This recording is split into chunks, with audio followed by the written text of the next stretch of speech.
Yo, guys. One of my friends, this is Chris Blair, coming to you from Kyoto, Japan. Having a beer in the evening, which is what I do almost every day.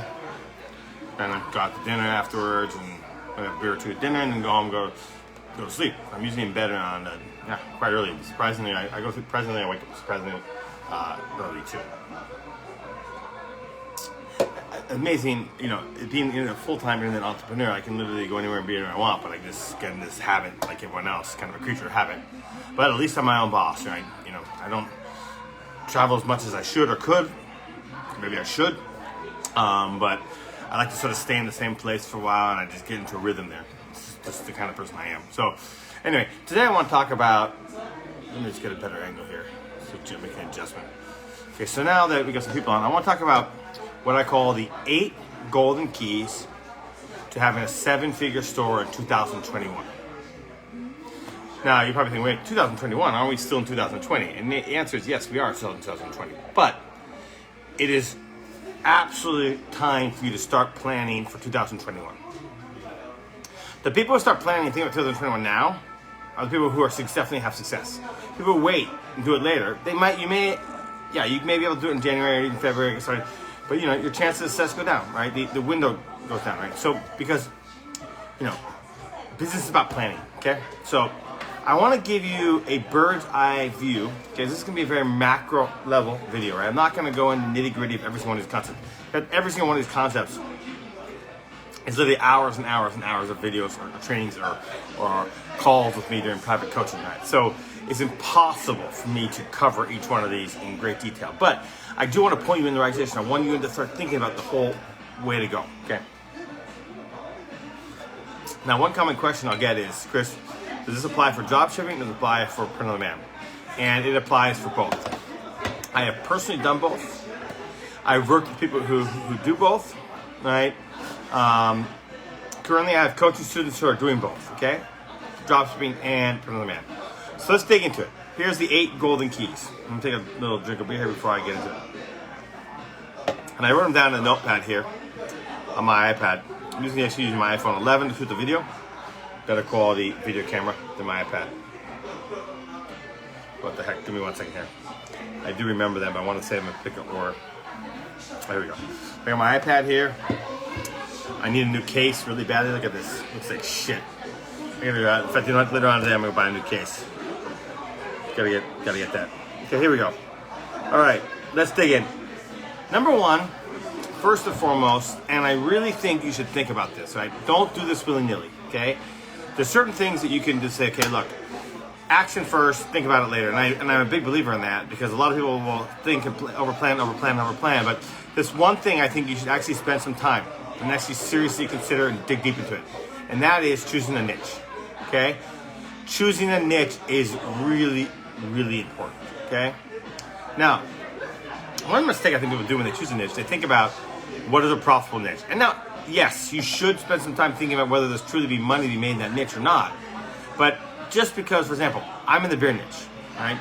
I've had a lot of success in the beer niche. Just because I'm successful in the beer niche doesn't mean that you can be. In fact, there's a lot of people I know who've tried and failed in that same niche, right? And the reason being is it's important for you to have an understanding and a connection with your customers, okay?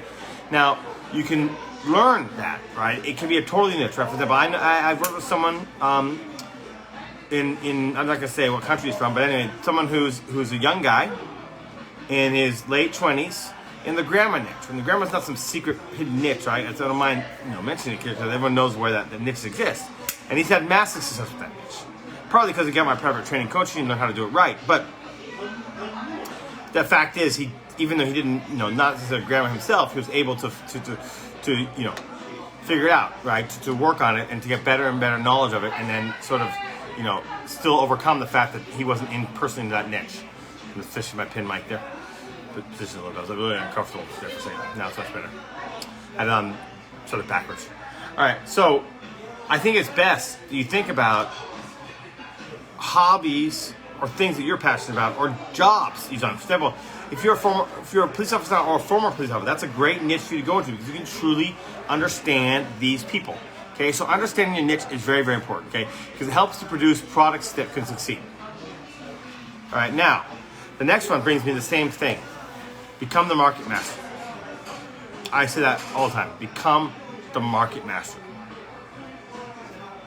And what I mean by that is really research and know your niche. Truly get to know it, okay? You should know all your main competitors on Facebook if you advertise on Facebook. All your main competitors on Pinterest if you advertise on Pinterest, right? Now, a lot of these niches have hundreds and hundreds of competitors, right? So I don't think you need to necessarily know every single competitor from every single mainstream social media you're using, but at least the social media you're using, if you're using YouTube advertising your main source, then you should know your YouTube competitors. Okay? Know them well. And don't just know them like they exist. Go into their site, dig into it thoroughly. See how they're laying out their sales pages, right? See how they're, what products they're selling, the colors and styles.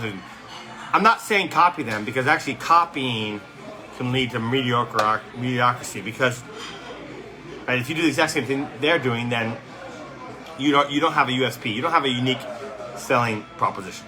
But understanding what's working for them can help you come up with your own great, unique selling proposition. Unique products and stuff that are different than what they're selling, but will still appeal, still resonate, okay? Go onto their fan page. Go through and examine every single post in detail. Even the posts that get no reaction. They may post a meme or a picture or whatever, and it gets no good reaction. Well, that's good knowledge too. That is actually very useful information, because what that tells you is, for some reason, this particular meme or content didn't resonate. And that's important for you to know too. The point is, you're learning about what makes your potential customer tick. And that is key. Okay? That's a key in any time. I don't care if it's 2020, if it's 1901, or if it's 2354. Knowing your customer, what they're into, what they're passionate about, what they respond to is really, really critical. Product research. Okay. Dive in deep. And what I mean by that is, don't just fucking go copy what everyone else is doing. That is a recipe for mediocrity, or no sales at all. People do this all the time. They go on, they're in my niche, for example, the beer niche. They go look at beer t-shirts that are sold in Google or on my website, and then they'll just copy it. And then they don't get any results. And then they wonder why they don't. Chris, I've had people who have the nerve to message me. Say, Chris, I saw that post you have where that particular shirt had 10,000 shares, 3,000 comments. You advertised it for months. Clearly it's sold. I've been advertising an exact copy of your shirt with slightly different design, and I can't make any sales. Well, I've already pushed the hell out of that shirt. I've already pushed it so hard that the market for that is saturated, for that particular item. I'm not saying the niche itself, but that particular shirt. So if you're just copying and doing exactly whatever, you will make a few sales here and there, but that is not how you have massive success. So what you do instead is you see what other people are selling, and then you come with your own unique ideas. And I have tons of training in what methods I use, and I teach my students on how to come with your own unique ideas. Next, secure your supply chain. It's a big mistake. A lot of people who scale up big, they scale their products to the moon, and they have supply chain issues. Whether you're dropshipping from China or you're working with middleman companies, the moment you have something rolling, you need to confirm with your supplier that they've got enough of them to handle the volume that you're going to send them. Very, very important, okay? Secure your supply chain. Number 5, I wrote down Facebook ads. It actually doesn't have to be Facebook ads. It can be, and I actually recommend you start with Facebook ads, but it can be something else too, okay? But the point is, don't try to become a master of many traffic strategies. If you're not having success right now, absolutely don't try to do, well, Facebook, Instagram, they're locked into one platform. They use everything the same. So actually for those two particular social medias, yes, you can do it together. But Don't do Pinterest, Google ads, Reddit ads, banner ads, Facebook ads, YouTube, all at the same time, because you will get bad at every single one of them. You will do every single one of them badly. Here's the reality. With maybe the exception of Reddit, I'm going to give you guys a little hint. I've done Reddit traffic, and we do Reddit traffic now still today. Reddit is good, it converts, but it doesn't send a lot of traffic. I think Reddit is the only platform that I think that you could not make a $100,000 a year profit on. Maybe. I'd be surprised by it. But I think it's not easy because Reddit, the traffic, it's such a small platform. The amount of traffic you can get out of Reddit is minimal. But, in fact, we can't even spend our budget daily. But every other social media, Pinterest, YouTube, Google, well, Google's not a social media, but YouTube, many others, Twitter, for example, you could make $100,000 a year profit in any of those platforms. I'm not saying you're going to. Let me clarify what I'm saying. I'm not saying you're going to make $100,000. You gotta do it right, and everything else has gotta be right. Your products and traffic strategy, everything's gotta be right. But the point is it's possible, okay? But the point I'm trying to make, the most important thing is this. Don't try to master all of them. Get good at one of them, and then focus on getting good at the other ones. So get good, for example, and I recommend you start with Facebook, Instagram, because it's the easiest one to start with. Then maybe add Pinterest. Then add whatever. And then add whatever. Slowly but surely expand out.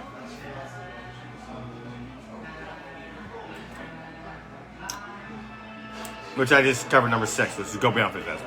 By the way, Facebook ads, I know people who made 7-figure profit businesses with Facebook ads, all of them, just Facebook ads.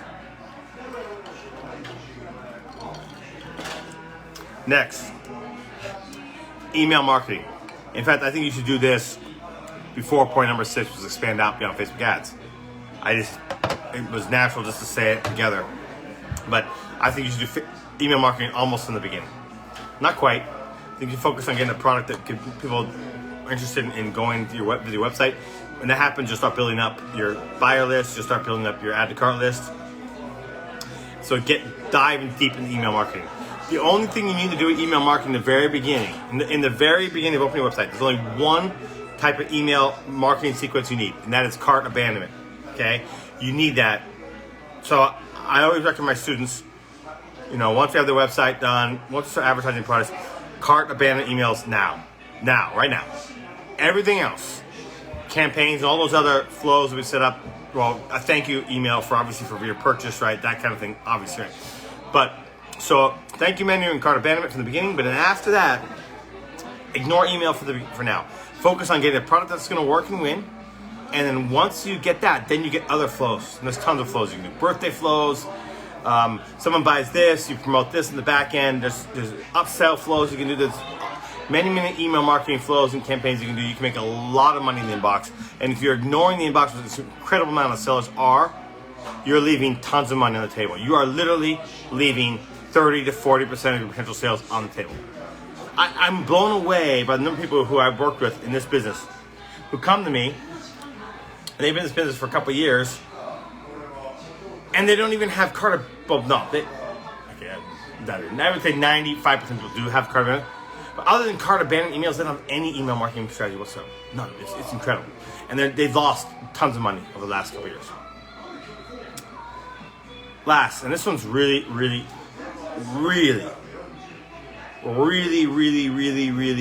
ignored and to your detriment, okay? Let me first explain to you why this is so critical. Okay. I've worked with 7 private coaching students, that's right. 1, 2, 3, 4, 5, 6, 7. Who have helped them build up a business to the point where they've sold their website to investors or potential other e-com sellers are buying. And every single one of them ask the question when they're doing their due diligence, how much traffic you're getting from Google. Every one of them, without fail. That's a key question, because if I turn off my ads today, or your ads account gets banned or whatever, the problem with the ads account, how much traffic you can get?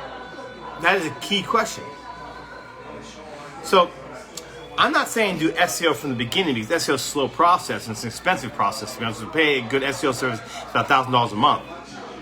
So you need to be making some profit in your business to do that, right? You can probably get a cheaper one for $500, right? Do some basics on your own with some apps for free, or just, you know, very small amount of money. But the point is, at some point, once you have a good business, I would say 3 to 6 months within your business being profitable, you should start reinvesting in SEO.